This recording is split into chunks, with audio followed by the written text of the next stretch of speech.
सूरज की पहली किरणें जैसे इस शहर की गलियों को रोशन करती, वहीं पुरानी दिल्ली की एक गली में रमेश अपनी छोटी सी चाय की दुकान खोलता। उम्र लगभग 45 साल, चेहरा थका हुआ, लेकिन मुस्कान अब भी बची हुई थी। ये दुकान उसके पिता की विरासत थी, जो अब उसके परिवार के पेट का एकमात्र सहारा थी। रमेश का दिन सुबह 5 बजे शुरू होता। पहले वो पास वाले दूध वाले से ताज़ा दूध लाता, फिर अदरक, इलायची और कुछ नमकीन चीज़ें दुकान पर सजाता। उसका बेटा रोहित स्कूल जाने से पहले थोड़ी देर दुकान पर हाथ बटा देता। रमेश को ना कोई बड़ी ख्वाहिश थी, ना कोई बड़ा सपना। उसका सपना था सिर्फ इतना कि रोहित अच्छी पढ़ाई करे और एक दिन ऐसा इंसान बने जिसे मेहनत से ज़िंदगी बनानी ना पड़े।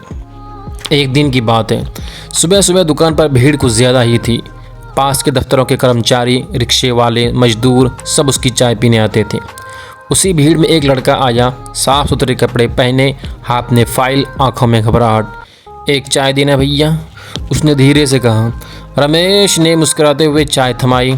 पहली बार देख रहे हैं आपको? पास के दफ्तर में इंटरव्यू है क्या? लड़के ने हल्का सा सिर हिलाया। हाँ, लेकिन डर लग रहा है। रमेश ने कहा, डर का क्या है बाबू? काम का डर कभी काम नहीं बिगाड़ता। ईमानदारी से बोलना, जो जानते हो वही बताना, और चाय पी लो, अच्छा लगेगा। लड़के ने चाय पी और थोड़ा मुस्कुराया। उसने चाय के पैसे देने चाहे, लेकिन रमेश ने मना कर दिया। पहली बार है, हमारी तरफ से शुभकामनाएं। यह रमेश की आदत थी।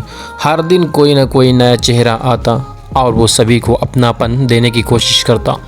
उसे पता था कि लोगों की ज़िंदगी में बहुत परेशानियां हैं, लेकिन अगर उसकी एक चाय से किसी की सुबह अच्छी हो जाए तो वो काफ़ी है। रमेश की पत्नी सुमन भी अक्सर उसे ताने देती थी, हर दिन फ्री में चाय पिलाते हो, खुद की कमाई देखी है कभी? लेकिन रमेश हमेशा यही कहता, ज़िंदगी का मतलब सिर्फ पैसे नहीं सुमन, थोड़ा इंसानियत भी ज़रूरी है। साल बीतते गए। रोहित अब कॉलेज में था, स्कॉलरशिप पर पढ़ रहा था।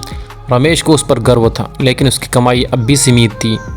एक दिन की बात है, दुकान पर वही लड़का दोबारा आया। अब वो थोड़ा अलग लग रहा था, आत्मविश्वास से भरा हुआ। अच्छे कपड़े, हाथ में गाड़ी की चाबी। पहचाना? उसने हंसते हुए पूछा। रमेश ने गौर से देखा, फिर मुस्कुराया। तुम वही इंटरव्यू वाला लड़का हो ना? हाँ भैया। उसी दिन की चाय ने मुझे हिम्मत दी थी, जॉब मिल गई थी, फिर मेहनत करता गया।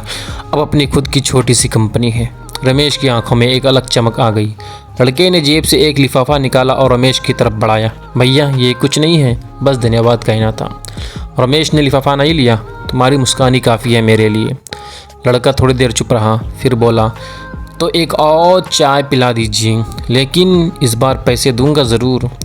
इस घटना के बाद रमेश की दुकान की पहचान और बढ़ गई। लोग कहते, वो चाय वाला जो सिर्फ चाय नहीं, उम्मीद भी पिलाता है।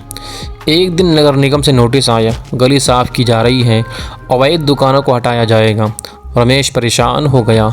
ये दुकान ही तो उसकी ज़िंदगी थी। रोहित को जब पता चला, उसने कहा, पापा अब मेरी पढ़ाई पूरी हो गई है, नौकरी भी मिल गई है, अब आप आराम कीजिए।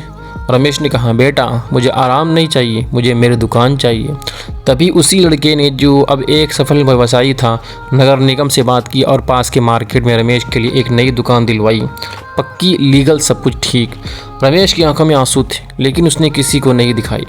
वो जानता था कि शायद पैसे उसके पास कम थे, लेकिन जो इंसानियत उसने बोई थी वो अब फल दे रही थी।